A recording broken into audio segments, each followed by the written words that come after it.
Seguimos con el idioma guaraní, eligiendo los ingredientes.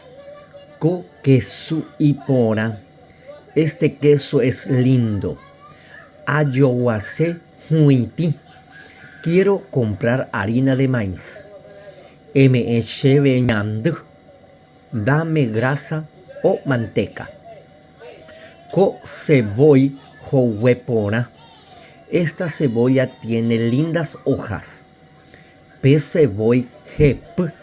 Esa cebolla es caro. Repetimos. Co queso y pora. Ayowase huiti. Me shebeñand. Co cebolla huepora. Pe cebolla jep. Mucha suerte con la pronunciación. Espero que le ayude en su aprendizaje.